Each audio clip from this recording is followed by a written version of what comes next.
Praise the lord. ప్రియులారా, దీని వాక్యాన్ని చదువుకుందాం.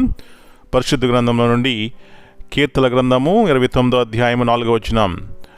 Psalms 29 and verse 4.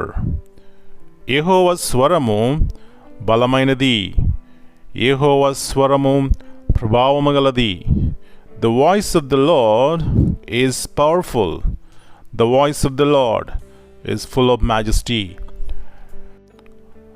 ప్రియులారా, యేసు ప్రభువారి యొక్క ఘనమైన నామములో మీ అందరికీ శుభములు తెలియజేస్తున్నాను. మరి యొక్క పరిశుద్ధమైన దినమందు, పునరుద్ధాన దినమందు ఆత్మతోను సత్యంతోను దేవుని ఆరాధించాలని మరి దేవుడు ఇష్టపడుతున్నాడు. ప్రియులారా, మరి దేవుడు చేసినటువంటి మేలన్నింటినీ జ్ఞాపకం చేసుకుని వ్యక్తిగతంగా కుటుంబాల్లో ఆయన మనకి ఉపకారము చేసే దేవుడై ఉన్నాడు కాబట్టి ఆయన మనసారా పూజించాలి, ఆరాధించాలి. అలాంటి ఆరాధన ఆయనకి ఇంపైనది. కాబట్టి ఉదయకాల సమయంలో దేవుని యొక్క వాక్యాన్ని మరొకసారి జ్ఞాపకం చేసుకుందాం. యెహోవా స్వరము బలమైనది, యెహోవా స్వరము ప్రభావము గలది. ఏమిట బలము, ఏంట ప్రభావం అంటే ప్రియులారా, మనిషి యొక్క జీవితాన్ని మార్చగల శక్తి ప్రపంచంలో ఎవరికి లేదండి. ఎవరు మార్చలేరు. కానీ పాపభరితమైనటువంటి మానవుని హృదయమును మార్చేది యేసు ప్రభువారి యొక్క స్వరము.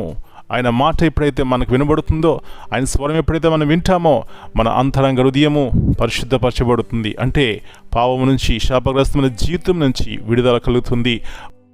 ఆ విధమైనటువంటి వెలుగువారిగా మనం ఉండాలని దేవుడు ఆశపడుతున్నాడు.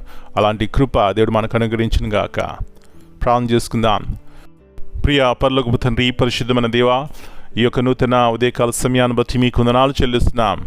ఇంకా మీ మెల్లని స్వరం వినే కృప మీరు మాకు ఇచ్చినారు. అందుని బట్టి మీకు వందనాలు చెల్లిస్తున్నాం. ఎక్కడ చూసినా నెమ్మది లేదు, శాంతి సమాధానం లేని దినాల్లో మీ స్వరం మేము వింటే మాకు నెమ్మది, ఆదరణ, ఓదార్పు కలుగుతుంది ప్రభువా.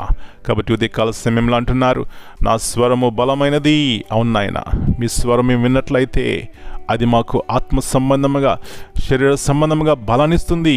కాబట్టి నాయన, ఆ విధముగా మా పిల్లలందరినీ నింపండి. మీ స్వరం విని మేలు పొందడానికి సహాయం ఇచ్చేయండి.